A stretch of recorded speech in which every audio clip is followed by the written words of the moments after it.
அஸ்ஸலாமு அலைக்கும். இன்றைக்கி சாஃப்டான கோதுமை பரோட்டா எப்படி செய்வதுன்னு பார்க்கலாம். வாங்க வீடியோக்குள் போகலாம். கோதுமை மாவு 1/2 கிலோ, உப்பு தேவையான அளவு, ஆயில் 2 ஸ்பூன்.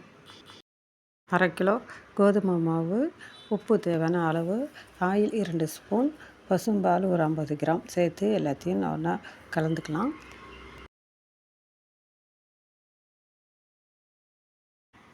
இப்போ தண்ணி சேர்த்து நல்லா பசைஞ்சு வச்சுக்கலாம்.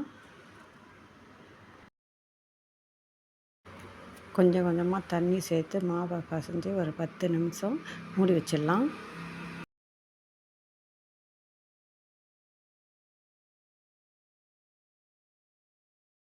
இப்போ நான் மாவை சின்ன உருண்டையாக எடுத்து வச்சுருக்கேன். மாவை வளர்த்திக்கலாம்.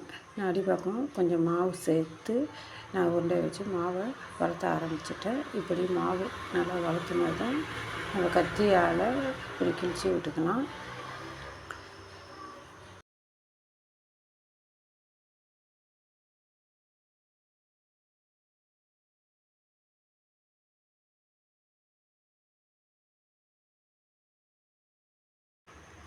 எண்ணெய் சேர்த்தா மாவு வளர்த்திக்கலாம். இப்போ எண்ணெய் சேர்த்து நான் ஒரு பரோட்டாக்கு மாவு வளர்த்தி காட்டுறேன்.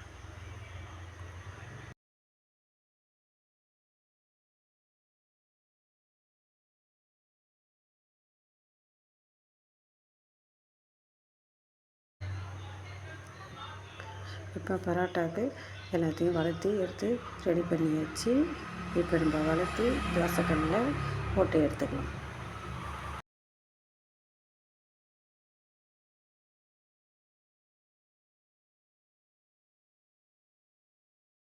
அடுப்பில் தோசைக்கல் வச்சுருக்கேன், ஹீட் ஆகிடுச்சு.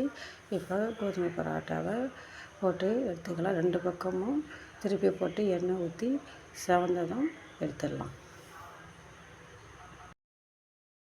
நீங்கள் இந்த மாதிரி கோதுமை பரோட்டா செய்து கொடுத்து பாருங்கள். வீட்டில் உள்ளவங்க உங்களை நல்லா பாராட்டுவாங்க, விரும்பியும் சாப்பிடுவாங்க.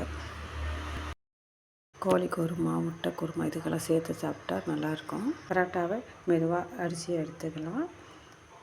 சாஃப்டான கோதுமை பரோட்டா ரெடி ஆகிடுச்சு. நீங்களும் ட்ரை பண்ணி பாருங்கள். பிடிச்சிருந்தால் லைக் பண்ணுங்கள், ஷேர் பண்ணுங்கள். அஸ்ஸலாமு அலைக்கும்.